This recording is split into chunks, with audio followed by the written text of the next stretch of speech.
Welcome into the Irish NFL show. We are less than 100 days away from the new NFL season, so a good time to start reviewing the off-season and what all the teams have done. In this episode, we're going to be focusing on the NFC West. But before we get into that, we want to introduce our new host to the show, Conor Brophy. I was going to say welcome to the Irish NFL show, but you're a part of the team now. Conor, it's great to have you involved. Yeah, thanks very much. This is what happens when you go for a pint in O'Donoghue's. I went for a pint, and next thing you know, I end up co-hosting the podcast. Now, delighted to be here, lads. Like, really excited about it. Many are called and few are chosen, as they say. I give a bit of background to my NFL fandom if it's helpful. I won't give you the whole "my name is Conor and I like long walks on the beach" spiel, but no, I fell into the NFL as so many of us did when Channel 4 started broadcasting it back in the day. So I'm immediately dating myself even by saying that. And thankfully, I fell into what was the bandwagon of the 85 Bears at that time. Uncle had emigrated to Chicago. My godfather, Kieran, sent me back a Chicago Bears cap. So I thought, well, I might as well start supporting the Chicago Bears then, not knowing anything. And coincidentally, the first game I watched, and I double-checked the date just to make sure I was right on this, because memory can play tricks on you. It was 13th of October, 85. I watched the Bears beat the 49ers, Bill Walsh's 49ers with Joe Montana. Back in the days when the Bears were actually capable of doing things like that. Younger fans obviously will have to look that up and confirm that the historical record is accurate. I thought here I was on the dynasty trail. Everybody was talking about the 85 Bears taking it forward and sweeping all before them. But alas, that did not happen. And it's been 38 years and counting of hurt since. But haven't lost the love for the game, thankfully. Colin, we have a really interesting dynamic on this show now. We have a Bears fan, a Giants fan, who his team is on the up, and your Broncos. I've been burned so many times over the last 2 years, Brian. I'm not going to make any great proclamations about my team. I like the fact that my team have been pretty quiet on their own proclamations, but it's good that we have NFC representation, especially given that is what we are going to be delving into. And as you said, it's nice that we are now into the double digits in terms of the number of days left until the regular season kicks off. The off season can be entertaining and we can have fun discussions, but there's nothing like real football. Yeah, and in this episode, as I touched on there, we're going to discuss the NFC West, and an interesting division. You've got one of the teams who were in the championship game last year. You've got a team that came back off the Super Bowl with high expectations and ended up being one of the worst defending Super Bowl champions in quite some time. The Arizona Cardinals, who have gone from a team that looked like they were on the up for a long time to kind of now the team that people feel will be tanking over the course of the next 12 months. And we have the Seattle Seahawks, of course, who I picked to go to playoffs last year. And many people on this show at the time thought I was completely bonkers. But look, let's get into it. And we're going to start with the Rams, because the Rams, as I said, were last year's defending Super Bowl champions. They came into the start of the season, high expectations, got torn up in week one by the Bills, and nothing really ever went right thereafter. But at midpoint of the season, it was very evident the season was over.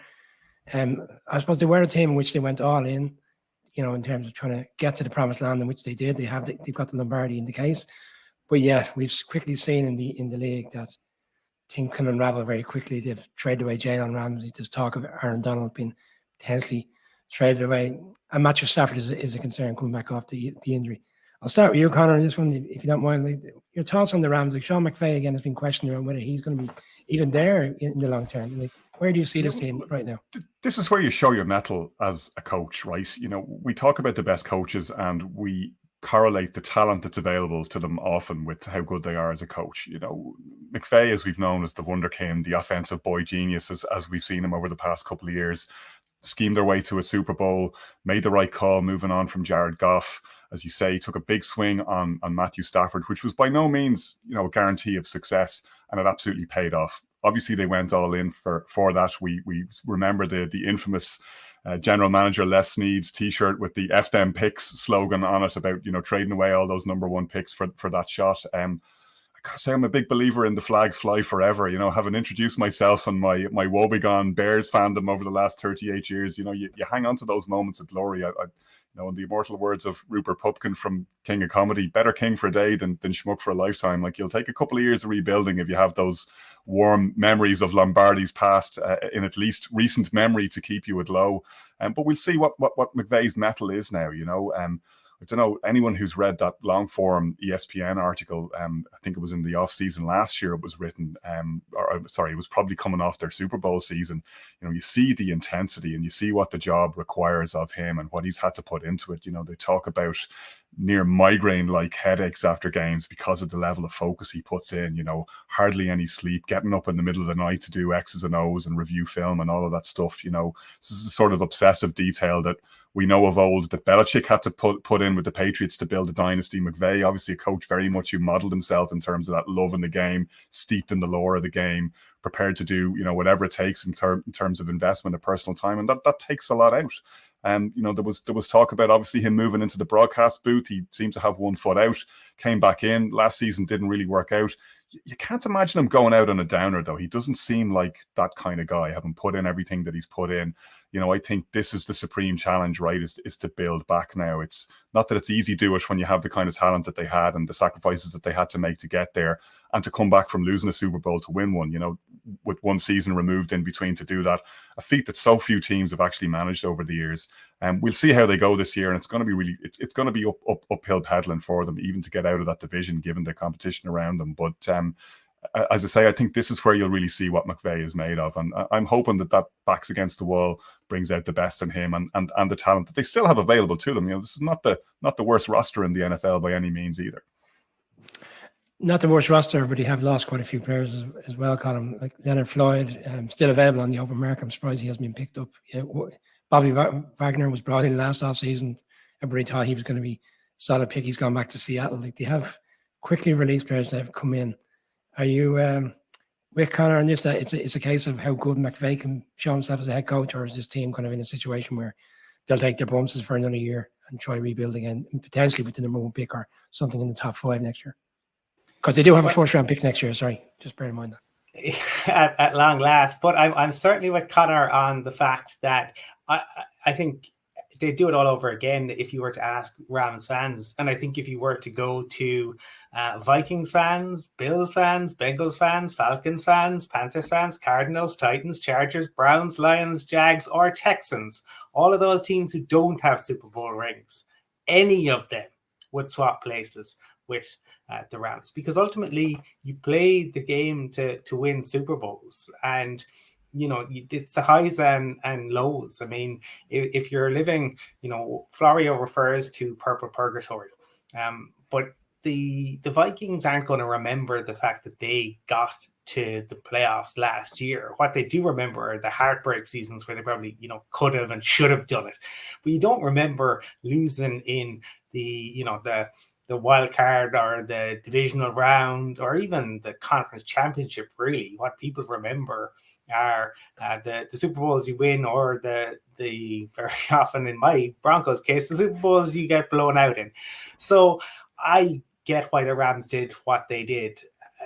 Teams take different approaches to it. I think this is an interesting test of them, because if you kind of look at, say, the way in which the Eagles turned around their roster and what had happened with Carson Wentz, it is a big test for Sean McVay. And I'd echo a lot of what Connor said in terms of the intensity that he brings. And when you look at, say, the coaches who across sport, right, who have continued to have that longevity and that success, because sometimes that success can go. You can have early success and you go a decade, 2 decades. They tend to kind of lean more into their coordinators, and they tend to kind of find other interests outside of it. So it would be very interesting to hear that. We know, Brian, when we talk to people in and around the Chiefs, they've talked about how important Andy Reid, he stresses the importance of family, and he stresses the importance of not being in the building all the time. Probably easy to do that when you got Patrick Mahomes. But I think it will be very interesting for the Rams. I don't think they should move Aaron Donald. He's just such a fundamental piece for them. And truly, when we look back at defensive tackles, interior guys, I don't know if you find, JJ Watt was absolutely outstanding, But Aaron Donald is the premier player. And I think as a franchise, you want the banner, but you want him to really be associated with your franchise. There are certain guys that you want them to be forever associated with yours. An interesting one. I will say I think Les Snead may make more moves over the, post June 1st and over the course of training camp. And who else? You've talked about, guys still on the open market. There's lots of them out there. I wouldn't be surprised if you saw, as we get closer to the season starting, we know the vets don't always want to do training camp, and we will see what happens there. I think they'll have to make some moves, because I don't believe McVay's competitive spirit would allow him to kind of enter a season thinking that, they can't be competitive. He won't want that. Got a final question on the Rams. Kind of touched on Aaron Donald there, fantastic player. Do you see a scenario where if a team didn't play out, in which the manner we're talking about in terms of them being really competitive, come the trade deadline, that he could potentially be traded? Because he was considering retirement, even, he was in a state of flux even earlier on in this offseason. And we've seen in the past where the likes of Von Miller was traded to the Rams, in fact, from the Broncos, and he leads them to a Super Bowl. He's a part of that team that goes and wins it. Aaron Donald strikes me as the kind of player who doesn't want to be hanging around playing with a team that's only has 3 or 4 wins over the course of a season. No, look, he plays in such an attritional position, even by the standards of football, and yet he's such a physical specimen. You think back to not so much the last play of the Super Bowl and him literally ending it as a contest and ending the game, but even the previous one where, he's hand fighting a 300-pound lineman, and Samaje Perine comes through the gap and he stops him with one arm, just stops him dead. Like, he's so strong, even by the standards of the sport. He's an absolute freak. You can't see him declining that much, even at age 31, 32. And he's got that world-beating talent that says championship. You remember him holding up the finger, waiting for the ring. He waited long enough for it. He's not there to just collect the salary. He's there for another championship ring. And so there's two sides to this equation. Obviously, there's what the Rams want, and what moving on from Aaron Donald or trading him says about where they're at. And then there's what he wants. There's another Lombardi in him. You got to believe he believes that. Otherwise, he would already have retired. If he doesn't see the chances of doing that in LA, let's see what happens.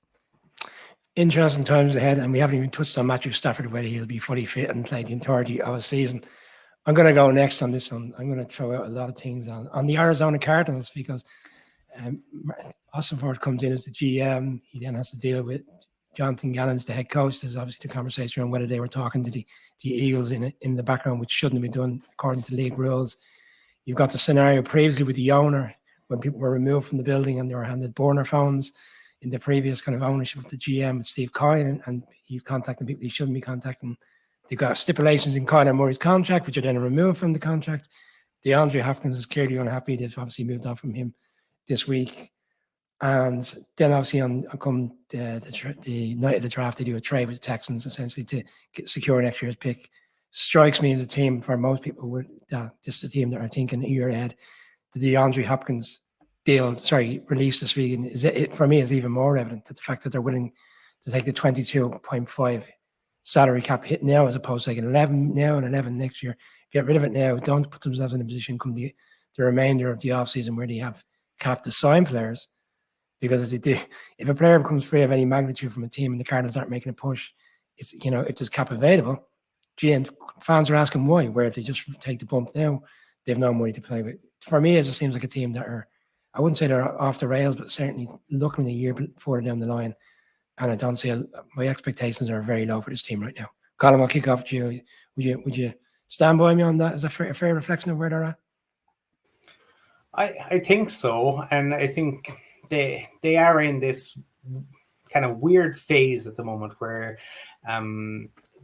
last year, to me, it's some people, like, they kind of divided opinion last year. To me, they seemed to be on a slide, so I wasn't particularly surprised by what happened. I would say that, Gannon has come in there. One of the early press conferences didn't exactly go as you would want it to go, but I think it will be, we'll have to see how it goes. To me, all eyes are on next year. They have 6 picks in the top 100 next year. I mean, that is considerable ammo. They're going to look at Kyler Murray. They're going to look what happens. All of the talk, there's been more talk this off season again around his leadership, around his dedication. Things get exaggerated, but even if things get exaggerated, you have to wonder with that many people asking questions. To me, it is all about 2024, really, and that what they happen to do. To me, the Cardinals had done a very smart thing when they moved on from Josh Rosen, and other teams should look at that. I think that should be the model. You draft a QB until you hit on it, and then you got to make the decision on the second contract. But they obviously have given a big contract to Kyler Murray. Now, if they're in a position to go up and get one of the young superstar QBs, you've got a QB on a cost-controlled contract, you can move on. I think the decision to take the hit on Hopkins this year is telling. Look, you can't legislate for players. And I have absolutely no doubt that when they cut it to 53 and Jonathan Gannon's team are going to go out and play hard, and it's the NFL, you never know what might happen. But it is hard to say that they're absolutely tooling up to really have a go at this. Equally, I think some people might point to, some of the teams last year, say the Raiders and the Chargers last year, right, who did tool up, but ultimately, especially in the Raiders case, fell totally flat. So it's very difficult to predict this far out. But I can't imagine Cardinals fans are exactly full of optimism heading into June of 2023. Connor, last week, DeAndre Hopkins does a podcast in which he outlines a number of the quarterbacks in which he wants to play for, who have all the right attitudes, the right attributes. And a part of me felt like he was kind of saying something in the background about his current quarterback. Yeah. Not listed, Kyler Murray, yeah. Exactly. And I suppose from the GM's perspective, was he putting down a marker this week as well to say, you've done this podcast, we can't have that type of talk outside of the organization. And you're going to go inevitably, we're going to move you now. Yeah, and as you both said, taking the cap hit all in the 1 year sends out a very strong message. And I was thinking about what you were saying, Colin, in relation to Jonathan Gannon's first presser and how rough that went. And you're thinking that, ironically, is probably the only thing that he has going for him, because at least it echoes where Nick Sirianni was, his former boss at the Eagles, when everybody was down on him after the presser, and he turned it around magnificently. But you think also, in a funny way, and I know you were talking about this with Andrew Morgan the other day as well, Brian, you think kind of two paths diverged in a forest on Hard Knocks over the past couple of years. You have everybody high on the lines because of how they came across and what that culture looked like, and how Dan Campbell just leapt through the screen, and you're thinking, God, these players are going to run through walls for this guy. You think back to the previous Hard Knocks, which was the Cardinals, and everybody looking at it going, oof, this looks awful. And it doesn't seem that long ago that the Cardinals were flying at 10-2. Cliff Kingsbury's offense was the next big thing. Kyler was probably the most exciting quarterback to look at in the NFL, even though he looked like he was a John Madden button masher. You never knew quite what was going to happen next. And it's all gone so horribly flat. And they seem to be the consensus. If you're looking around at the off-season rankings, they seem to be the consensus, either the worst or bottom three worst rosters talent-wise in the NFL. You wonder where DeAndre Hopkins ends up next, and interesting and telling that there wasn't much market even for his talents at the price that they had him in, which, harkens back to GM decisions past that I'm sure the Cardinals would like to have back, not least that massive extension for Kyler and the crazy contractual terms, as you say, Brian, that went in there that suggested, even though they were hot on him to the tune of what they were willing to pay him, they had their doubts even at that time. And to echo what you were saying, Colin, was the decision then to move on. You got to feel like they're eyeing up Caleb Williams or similar for next year if they can possibly do that. Yeah, we're talking about a team that only were one season removed from being 8-0 going into a Thursday night game against the Packers, and I know the Packers beat them, but yeah, made the playoffs. There's a wild card game, and within a year it's all unraveled. The next team was a team that little expected to do much last year, made the playoffs, got beaten by the 49ers, but people are really high on the Seattle Seahawks this year, in particular after the draft in which they took Witherspoon, the cornerback, with the 5th pick, which was the Broncos' original pick. And then when they did come around to their own pick, arguably took the best wide receiver in the draft and Smith-Njigba. But there's a sense that Pete Carter's trying to build his team through the defense again and going to bring back the glory days of the legion of doom, boom, whatever term we want to use. But Geno Smith is kind of re-energizing, the quarterback coach who was believed to be the guy behind that has moved on now. He's gone to the Bucs as the new offensive coordinator. Colin, are you high on the Seahawks? I know we're in very middle stage of the off season, so there's still a lot to come yet. But do you see them as a team that could potentially be challenging the 49ers come the new season? I would imagine so. I mean, they have to deal with raised expectations. As I said, last year, nobody outside of yourself and a select few others gave them a prayer. And it's very easy to have bulletin board material in that respect. Everybody doubts us, build a siege mentality. Pete Carroll, the old dog for the long road, and he knew what to do with his players. And they were magnificent last year, you would have to say. Pete will, he'll know how to, I suppose, prepare them. I think they have drafted well. Certainly positionally, what they're trying to do makes an awful lot of sense. You would have to say, when you look at the receiving trio now, it is impressive. Obviously, they've got a good running back core as well. And Witherspoon is exactly the sort of physical cornerback that Pete loves and that they were missing. So I think he is looking to kind of bring that physicality back, that Legion of Boom that was so dominant for so long. And the fact that Bobby Wagner has kind of come back in, Draymond Jones, I think is an excellent pickup for them. It's just there's an awful lot of aggression there, and I think that's what nobody's going to enjoy playing the Seahawks, whether that's having to travel to Seattle, and we know how loud it is up there, or when they arrive in town, because they're going to be in your face. They run hard, they play hard, and I think that they will be competing with the 49ers for this division. There's still a long way to go until it even starts, but to me, they've had a solid off season. Connor, last offseason, the draft, Charles Cross, offensive line, 4th round, Lucas, 3rd round, offensive line, Woolen in the secondary, Kobe Bryant in the secondary, Kenneth Walker, the running back, all rookie class, all contributed immediately. And Snyder obviously does the deal with the Broncos to send Russell Wilson off, and at the time people were kind of questioning if he's lost his mind. But when you see the results of what they've had last year, and you go into this draft, and there's so much confidence around the players in which they've selected so far. But yeah, he doesn't seem to get a lot of exposure as potentially one of the GMs within the league that should be high up there for potentially even, for getting GM of the year or anything like that. But a magnificent job over the course of the last 12 months. Yeah, as you say, I suppose everybody's competing for second place behind Howie Roseman these days, much to their chagrin. But they had an incredible draft class last year.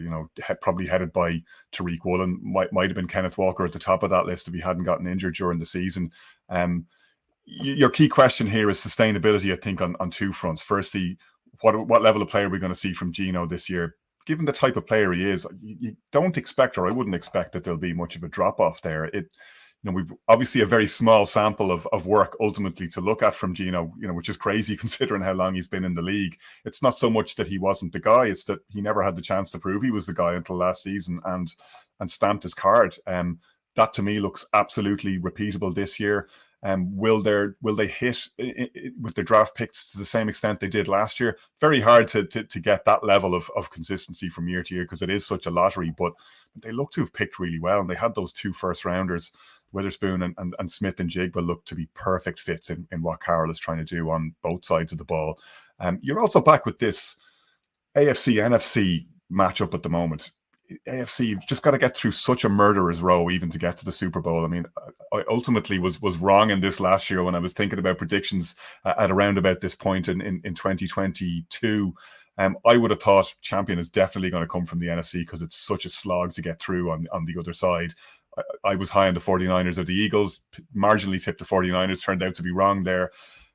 But I kind of have a similar feeling this year that, if you're where the Seahawks are right now, your path to a Super Bowl is a lot easier than if you were, say, the Bengals, Bills, or even Aaron Rodgers' new team, the Jets, for all the people are high on them. Like, it's a really tough road to navigate that. It's kind of like Ireland's side of the draw in the Rugby World Cup. You'd much rather be on the other side, where you only have to beat one of the real contenders. Your path through the Super Bowl on the NFC probably lies through the Eagles, whether you like it or not this time around.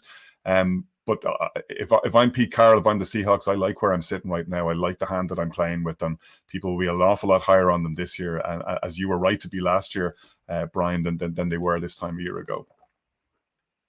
Again, I think as both touched on there, the expectations have risen now. People will expect to see this team kind of push on and potentially be challenging, and I suppose put it up to the 49ers. And we're going to come to them now. Obviously, gone to the championship game, and unfortunately, the championship game really didn't materialize into the game we were all hoping to see because of the injuries that were sustained by the quarterbacks. I just want to make a point on the quarterbacks. I'm struggling to understand the scenario that's there at the moment, because you got Trey Lance, and we really haven't seen a proper production from him, proper play, because obviously the injury last year so early on in the season. And then you've got Purdy comes in and I suppose fits into an offense that Kyle Shanahan wants to play. And yet this offseason they bring in Sam Darnold.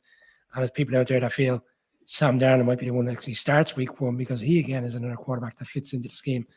And it's more so about Shanahan's scheme than the quarterback. Who's the odd man out here? Because no matter what happens, I'd imagine Sam Darnold's been brought in to be the backup. Trey Lance still there. Brock Purdy now, and the suggestion is he will be ready come week one. Connor, I'll flip it to you, sir. What's your thoughts on this quarterback scenario conundrum that they're dealing with? Well, is this a quarterback-proof offense at the end of the day? I mean, if you plug anyone halfway competent in there, you have the feeling they'd be rolling, given the talent that's around them. I mean, you watched Brock at times last season, and we're judging on 6 games, and he put together 6 great games, in fairness to him. But there were times during that when you were going, "Oh, don't do that." I haven't looked at the count of turnover-worthy plays, that beloved advanced metric that pops up from time to time, but you'd bet it was pretty high. But what actually counts as a turnover-worthy play when you're throwing to the likes of George Kittle, or you've got Deebo Samuel or Brandon Ayuk going up for the ball, or you can ditch one off short to Christian McCaffrey, and he adds on 15 yards after contact, pads out your stats for you. I was thinking about this earlier. I want to throw this one out there. If Kirk Cousins is the starting quarterback for the 49ers, I'm all in on them winning the Super Bowl. Like, the level of what's required under center in San Francisco, to me, to make them contenders is a lot lower than it is at other teams, because of the offense that Shanahan has designed, and because of what they have on the other side of the ball. And they've had terrible luck. I mean, when the NFL owners agree to a rule change to prevent something happening to somebody else after it happened to you, I think you're entitled to feel hard done by, as they were in the championship game last year, and as we were as fans, because you were robbed of what could have been an absolute knockout blow of an NFC championship game, and ultimately turned out to be a non-event. Colin, we just found the first snippet that we can remove from this episode, declaring Kirk Cousins and the 49ers to the Super Bowl by Connor. Javon Hargrave comes in from the Eagles, major acquisition in free agency, and essentially it looked like they went and what can we do to, I suppose, make the Eagles worse? We'll bring in arguably one of their best players. And a lot of 49ers fans, I had John Chapman on from 49ers Rush podcast in California a couple of weeks back, and he said when we went into free agents, they thought, was the offense is so good, and Connor's touched on yards after catch, and they're top 5 for that. He felt they would still go after some offensive players in particular and be aggressive, and yet they go out on the opening night of free agency, be aggressive on the other side of the ball in a defense that's arguably one of the best in the league. It's hard to see how they won't be back challenging for at least the championship game, and predominantly it will all come through the defense, once they still have a quarterback situation here. Yeah, I think there are a couple of factors to consider, though. Remember now, DeMeco Ryans has moved on. And so that is a huge factor that perhaps we are not really, hasn't been discussed that much, which is interesting because, obviously Salah moved on and there were questions then, and then DeMeco Ryans comes in and he probably was even better. Now they have Steve Wilkes in, who did such a phenomenal job as head coach, and it will be interesting to see how they get on there. What you would say to me, I suppose, is like when you look at the the starters, the 49ers are the best in the league potentially, when you go right across the board. I mean, the Chiefs may be the only ones who can really match up to them in terms, because they have Patrick Mahomes. But the issue is the depth. And I go back to we obviously focus on the quarterback, right? But the reason the Eagles were so successful last year was the depth and the fact they could rotate guys in and out. And the 49ers have had this injury bug for quite some time. If they can move past that, then it's absolutely, for me, it's between them and the Eagles for the NFC crown as it stands at the moment. But we know that there will be injuries of some sort or another, and what will it look like? Last year was particularly cruel on the 49ers. So it's difficult to say. They obviously have a genius in Kyle Shanahan at the head coach position. In terms of the quarterback one, and this is where I think it could be interesting. So reports out today that Trey Lance was taking all first team reps. So maybe that speculation around Sam Darnold was misplaced so far, right? Also reports today that Brock Purdy is throwing and is ahead of schedule, which apparently they are, quote, delighted by. So to me, I think ultimately this is the two it'll come down to. I think, and I know when I had Jared Bailey on, we discussed this. I believe that they went with Trey Lance for a reason, because although Connor is right that the offense is almost, quarterback proof, Shanahan knows and is that much of a genius that he, I think, wants to take it to the next level. And yes, you can do that with a Kirk Cousins or a Brock Purdy, but ultimately in this league now, you need a guy who can use his legs. And I keep going back to it. The Chiefs do not win the Super Bowl last year if Pat Mahomes, who happens to be an amazing pocket passer, but if he can't use his legs. So to me, I think that's ultimately why. Or leg, as it was last year, Colin. Apparently, yeah. Patrick Mahomes doesn't even need both of them. Doesn't need both of them. Just the one will do. But that's where I think it's going to be very interesting to see what way it plays out. And maybe it's Lance himself that they don't have that it hasn't worked out. We don't know what's going on behind the scenes. I just feel he hasn't gotten the opportunity to show it on the field, because he got, it was so stop-start in that first year, and they went with Garoppolo initially. He starts last year. He plays in a monsoon. Connor would have enjoyed that win, but then very early in the second game he gets injured. So I just don't think we have seen it. And I think, my goodness, if Shanahan gets his hands on a QB who can throw the ball and use his legs, then it could absolutely be next level. And I really don't know how any NFL defense is going to be able to deal with that. Connor, last question on the Niners. One Super Bowl loss, 2 championship game in a row, essentially losing both games, albeit the last one was a bit of a farce in the end. When I interviewed the Niners podcast a couple of weeks ago, they kind of joked, and Colin said earlier on about the amount of teams that would love to have the Rams scenario where they've won the Super Bowl. And I asked them the question, would you swap all these consistent years of winning playoff games and getting close to the final, to the Super Bowl, and have one big season where you win the Super Bowl and you go away for 2 or 3 years? And he said he'd take that. Is John Lynch going to be under pressure at some stage? Because can't keep having these seasons and not get to where you need to be for what the expectation is. Well, yes, ultimately, because it's the 49ers, right? And there's different expectations there to what a lot of other franchises have. And it's a really interesting argument, and you could probably devote a whole podcast to this. You look at where the Packers are with 30 years of Hall of Fame level quarterback play, and you win 2 Super Bowls. The same number that the Bucs won over a boom and bust cycle where there was years of virtual irrelevance. It's so difficult to win them. And I think the value that we place on a Lombardi trophy has been in some ways skewed horribly by how ridiculous the Patriots were and how they managed, against all odds and against the rules that are there to ensure parity for understandable reasons in the NFL. How they managed to do that has almost devalued what it is to win one Super Bowl and how difficult it is to do. And the 49ers are probably the poster children for that, with the roster that they have, how good they've been consistently for so long. You know, you look back even at that the Super Bowl they lost to the Chiefs, it comes down to one play, and all that's in the difference is Patrick Mahomes. Because Patrick Mahomes can make that throw to Tyreek Hill under ridiculous pressure, you know, getting beaten up all day long and chased around and running for his life. He makes that throw on 3rd and forever. Garoppolo has a similar one to get the 49ers back in the game, and he overthrows his receiver and it's game over. And it's just like that. Last year, Brock Purdy has that free contact with the helmet of the rusher. Can't even remember who it was who tagged him, and he's out of the game, and their whole season falls apart on that, as they're already down to the 3rd string quarterback. And Colum's quite right, you know, for all that we talk about the strength of their starting 22 on both sides of the ball, it's resilience, and it's a bit of luck with injuries that's probably kept them back.